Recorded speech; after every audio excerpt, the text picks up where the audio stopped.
SN1 reaction, जिसको हम substitution nucleophilic unimolecular reaction बोलते हैं। तो इस रिएक्शन में हम जानते हैं कि ये रिएक्शन होता कैसे है और इसके मैकेनिज्म के बारे में जानते हैं। तो पहले हम इसके जान लेते हैं कि जो ये रिएक्शन होती है ये कंप्लीट होती है इन 2 स्टेप्स में। फॉर्मेशन, अगर इसमें क्या होता है, कार्बोकेटाइन बन रहा होता है। ऑर्डर ऑफ रिएक्शन इसमें 1 होता है और जो उसका न्यूक्लियोफिलिक होता है वो कैसा होता है, वीक होता है। तो इसकी रिएक्शंस की जब हम बात करते हैं तो इसमें जो एल्काइल हैलाइड होता है हमारा, वो न्यूक्लियोफिलिक इसमें अटैक करता है और यहाँ पे आपका जो एल्काइल हैलाइड, वो जो इसमें जो मतलब हैलोजन होता है वो आपका अलग हो जाता है और जो आपका रिएक्ट करता है इसके साथ वो कौन करता है, एल्काइल के साथ न्यूक्लियोफिलिक आके लग जाता है। तो स्टेप के बारे में जानते हैं इसमें। तो पहले हमारे पास एल्काइल हैलाइड था जिसमें से कि ये स्लो प्रोसेस थी। तो यहाँ पे एल्काइल हैलाइड, यहाँ पे क्या बन जाता है, एल्काइल हैलाइड दोनों एक साथ मिल जाते हैं। देन उसके बाद ये कार्बोकेटाइन वाली कंडीशन क्रिएट कर देते हैं।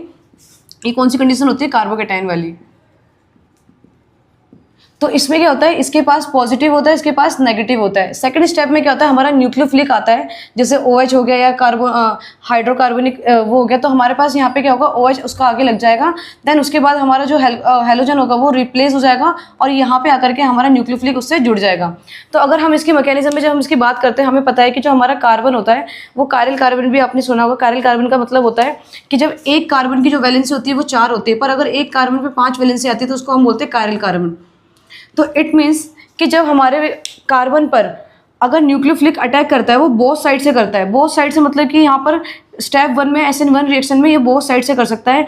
तो यहाँ पे अगर मान लो कि हमारे पास कार्बन के पास हैलोजन इस साइड है, जैसे ब्रोमाइड है तो वो इधर की साइड लगा हुआ है, तो जो हमारा न्यूक्लियोफिलिक है ना वो अटैक यहाँ से भी कर सकता है और यहाँ से भी कर सकता है। पर इसमें क्या होता है कि जब हम इन्वर्जन रिएक्टर देखते हैं, इन्वर्जन अटैक देखते हैं, तो उसकी पॉसिबिलिटी 60% होती है, जबकि रिटेंट अटैक की जो पॉसिबिलिटीज़ होती है वो 40% हो जाती है।